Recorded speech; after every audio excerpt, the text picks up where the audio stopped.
Did you know? Just Cause 3 was originally meant to be an online game. Have you always wondered what's up with the little dog or these floating fences?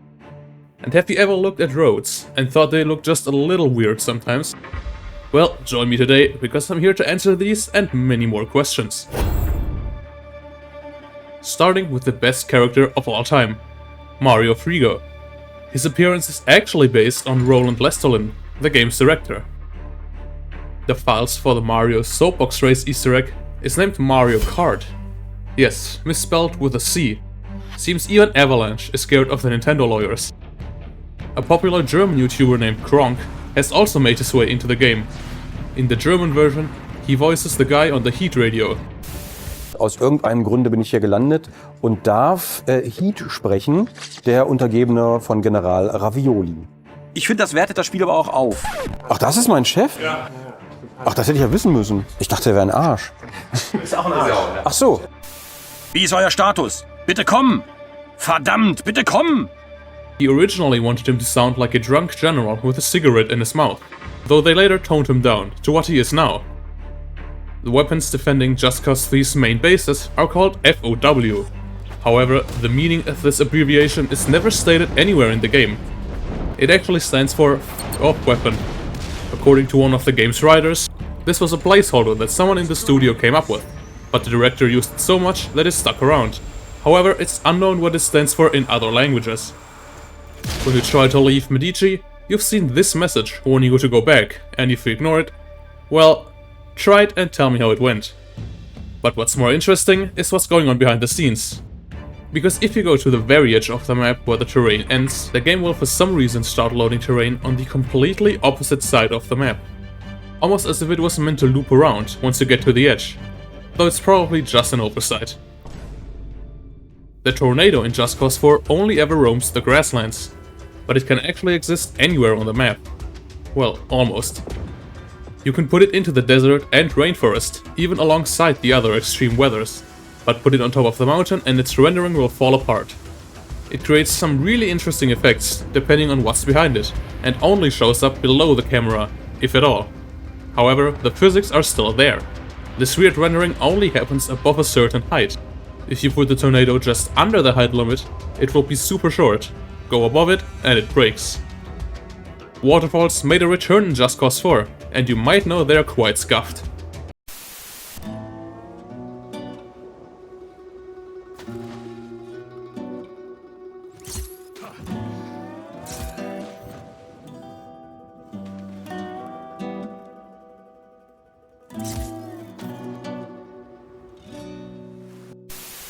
But Just Cause 2 also had them. Well, one at least. There is a single waterfall at the Panau Falls Casino. It too just makes you ragdoll when you jump in, but at least you can't swim up this one. While on the topic of water, did you ever notice that Just Cause 2 does not have lakes? Well, it does, but not really. All the water of lakes and rivers is at sea level, it's all just part of the ocean layer. Originally, Just Cause 3 was supposed to be an online game, supported by microtransactions. But this idea was abandoned to focus on a fully featured single-player experience. The first leaked images of the game even show a menu with microtransactions, and some of the multiplayer code remains in the final game, though it's non-functional now. There remains a Store folder in the game with some weapon and vehicle icons that look to be from a very early version of the game. The movie tie-in game for Mad Max Fury Road was created by Avalanche Studios as well and released just 3 months before Just Cause 3. When the game was first teased in 2013 via these screenshots, people thought it was Just Cause 3, and it's not hard to see why. You might also wonder if it's possible to port content between these two games, since they released so close to each other. So they should be quite similar, right?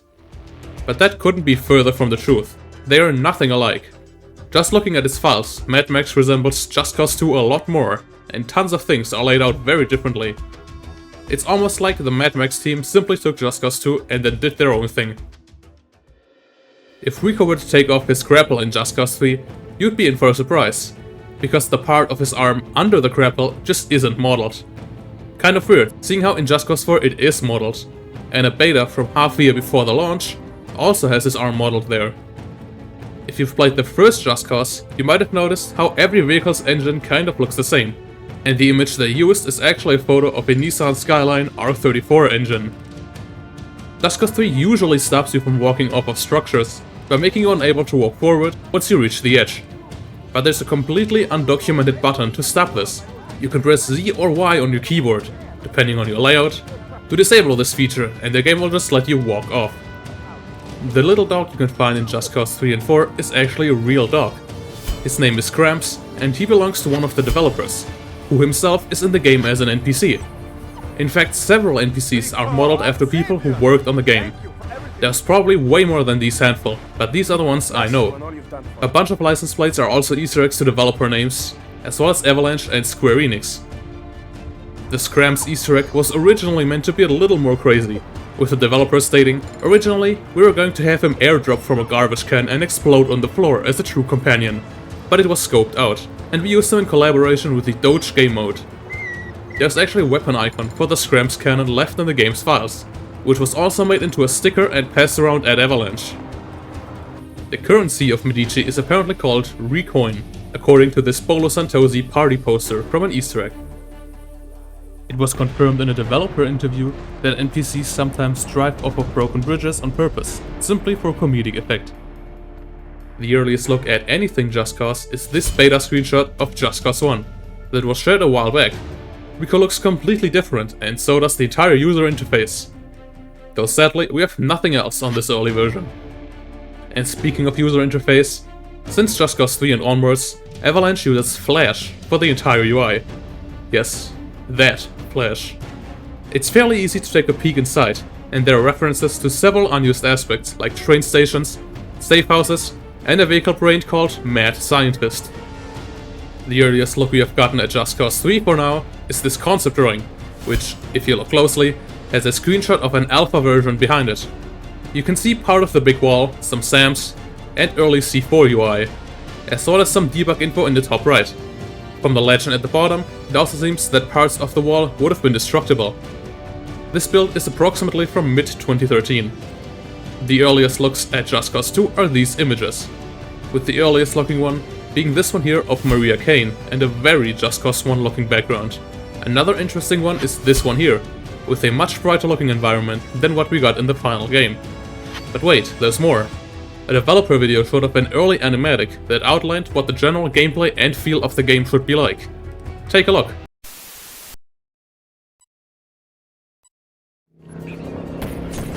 Okay, so first up we've got one of our very early videomatics for the game. Now, a videomatic, really the purpose of it is to set the bar for the game and exactly what we want to achieve. Try and get across all of the elements that really make the game that we're making, the game that we're making.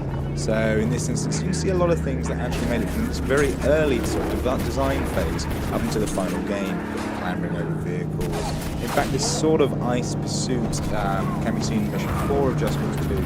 And some of the stunts you can see that Rico does did actually make it. There's a few things that didn't, like the going underneath the car, the sliding underneath the car, and things like that, and a few design visual tweaks with regards to the HUD. But you get the overall idea that this is Just Cause 2 is what we wanted to create, and this is how we created it.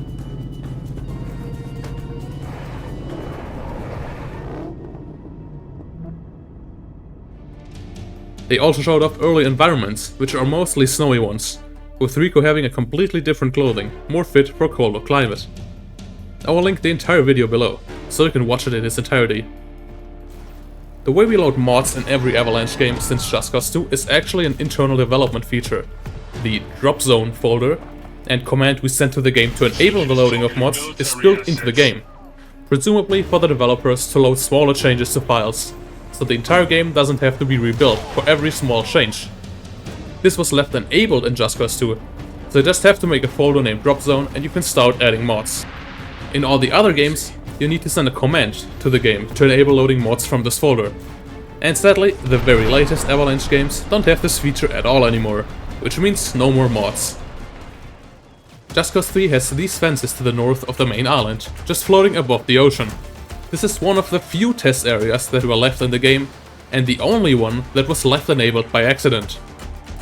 If you look at any game file in the AAF format as text, you can see it says Avalanche archive format is cool at the very top of the file. The mission, The Great Escape, has a failsafe that I don't think anyone has ever managed to trigger. When entering the prison, the door closes behind you, trapping you inside. But if you somehow manage to get outside of the prison, it will open again to let you back in. Another mission fact is that the hatch blocking access to the first FOW power station during the mission The Secret of Vis Electra is a different one than the one in Free Roam. You can see how the mission one opens sideways, whereas the Free Roam one would open from center to top and bottom. Whoever made the file for the Hive base from the Mech Land Assault DLC literally couldn't be bothered to give it a proper name, so it's just named temp_00. During the final mission of this DLC, when going down the elevator, you can see all these blue-white mechs behind the glass. These are actually images, not real vehicles. Though an actual mech that looks like this exists in the files. It's called the Civilian Mech and has no weapons, and only has this claw arm and the mech punch. For some reason, the oranges you can find in a few trees are super detailed if you take a close look at them. I have no clue why, but yeah. During a developer showcase of the Just Cause 4 Danger Rising DLC, they briefly showed off a developer menu that can be used to control just about anything. It has even gotten a redesign since we last saw it in Just Cause 3. If you take a look at the bus timetables in Just Cause 3, you can find names for some towns that don't even exist in the game, and some names are similar yet different. These could be cut, renamed, or simply made up town names. A Just Cause 3 writer once jokingly said, "If you guys would like a little bit of canon trivia about Rico, here you go. Rico has had roughly 6,734 concussions over the course of his career. It's amazing he remembers how to open doors, honestly. If this can actually be considered canon is up to you." Just Cause 2 was going to feature races against other NPCs on the racetracks around Panau, with a whole faction dedicated to them. Apparently, they would have been named the Kajan Matan Motor Club, with even a cut NPC named Demonica, who would have introduced you to the races. This NPC is still in the game and can even be played as in the Just Cause 2 multiplayer mod. Back when Just Cause 2 released, it wasn't just on Steam and consoles, but also on a video game streaming service called OnLive. It was kind of like Google Stadia, and just like that, it also failed terribly. Just Cause even got some crossovers you probably never heard of. A JC2 Rico outfit appeared in Sleeping Dogs. Spelunker World received outfits and items based on JC3. Mario, Rico, Annika, and Tio appeared in Final Fantasy Brave Exvius. There was even an April Fool's joke that Rico and this Tria Rustico tractor would be coming to Farming Simulator 2015. And finally, Hitman Sniper got the Final Argument Sniper, rocket boosters, and explosive tethers as abilities, and a mission featuring various JC3 assets. Despite what Square Enix told us in the Just Cause 4 marketing to try and save the game from its terrible fate, the game does not use a completely new engine. The Apex engine is simply an upgraded version of the Avalanche engine that was used in Just Cause 3 and all earlier titles. The renaming actually happened a year before, with the release of The Hunter Call of the Wild. They also for some reason bothered to change the height of the sea level by half a kilometer between Just Cause 3 and 4. This is theorized to be because Just Cause 3 was meant to have underwater exploration, which was later cut and didn't return in Just Cause 4. Just Cause 3 was even meant to have a submarine for this underwater exploration, though the only file remaining is a camera script and some sounds. The road sometimes looks a bit strange, doesn't it? Especially in Just Cause 1 and 4, you can sometimes see it float above the ground. Yet the game's rendering doesn't allow it to cover what's above it, which makes it look really strange. This is most obvious on this island in Just Cause 1 at this road meeting. In fact, the entire island is really weird, with the road sometimes going almost sideways. Seriously, go explore around here. Whoever made this must have been very drunk. You all know Just Cause 4 was rushed. Even the startup video is simply named SB Splash Intro Placeholder. The tablet Dima is holding in the second mission actually has a screenshot of an earlier version of the game. It shows a menu with a ghost race mode and some Steam profiles that actually exist. These are presumably testers of the game. And finally, behind the Mr. Snowman Easter egg in Just Cause 3 you can find a half-flooded cave. At the other side after the exit, you can find a completely submerged cave that's actually quite large.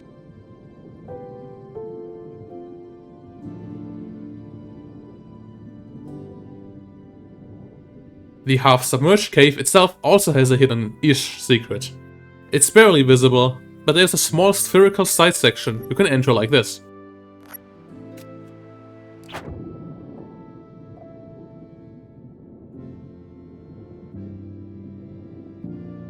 And well, this is all the facts I could think of. I hope you learned something new, and as always, thank you for watching, and I'll see you next time.